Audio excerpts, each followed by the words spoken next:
ঈদের পর নজরদারি কমে যাওয়ার কারণে সড়কে বেড়ে যায় দুর্ঘটনা। এই দুর্ঘটনাই এখন সবচেয়ে বড় দুর্ভাবনা। তাই এমন দুর্ঘটনার পুনরাবৃত্তি বন্ধে সড়কে তদারকি বাড়ানোর নির্দেশ দিয়েছেন সড়ক পরিবহন ও সেতুমন্ত্রী ওবায়দুল কাদের। দুপুরে রাজধানীর বনানীর বিআরটি এর সভায় তিনি এই নির্দেশনা দেন। এ সময় ঈদে ঘরমুখো মানুষের কাছে বেশি ভাড়া আদায় বন্ধে বাস মালিকের প্রতিও আহ্বান জানান ওবায়দুল কাদের। বিস্তারিত জানাচ্ছেন শাহরিয়ার বাঁধন। বৃহস্পতিবার রাজধানীর বনানীর বিআরটিএ ভবনে কোরবানির ঈদ উদযাপন উপলক্ষে সড়কপথে যাত্রীদের যাতায়াত নিরাপদ ও নির্বিঘ্ন করতে সড়ক সংশ্লিষ্টদের নিয়ে সভার আয়োজন করা হয়। এতে যোগ দেন সড়ক পরিবহন ও সেতুমন্ত্রী ওবায়দুল কাদের। তিনি বলেন, ঈদের পর নজরদারি কমে যায়, এ কারণেই সড়কে বেড়ে যায় দুর্ঘটনা। এমন দুর্ঘটনা বন্ধে সড়কে তদারকি বাড়ানোর নির্দেশ দেন সেতুমন্ত্রী।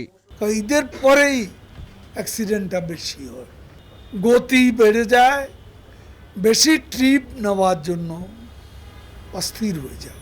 এই অস্থিরতাটা অনভিপ্রেত দুর্ঘটনা ডেকে আনে, যেটা হয়েছে গত ঈদের পরে।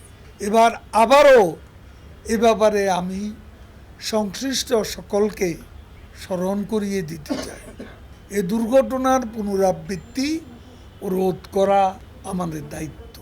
ঈদ যাত্রা যানজট মুক্ত রাখতে ঢাকার প্রবেশপথ সহ বিভিন্ন পয়েন্টে বাড়তি নজরদারি এবং গাড়ি সরবরাহ পর্যাপ্ত রাখার পরামর্শ দিয়ে ওবায়দুল কাদের বলেন, ক্ষমতা বা প্রভাব খাটিয়ে কেউ যাতে সড়ক আইন অমান্য না করে সেজন্য বিশেষ নজরদারিও বাড়াতে হবে।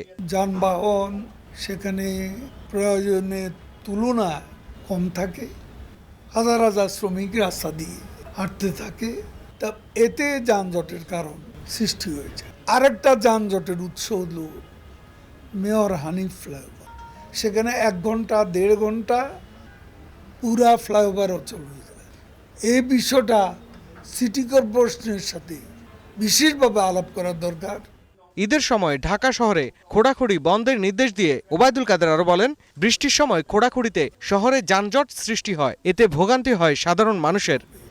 নির্মীয়মান যে রাস্তাগুলো, সেই রাস্তাগুলোর কাজ অন্তত 7 দিন বন্ধ রাখত।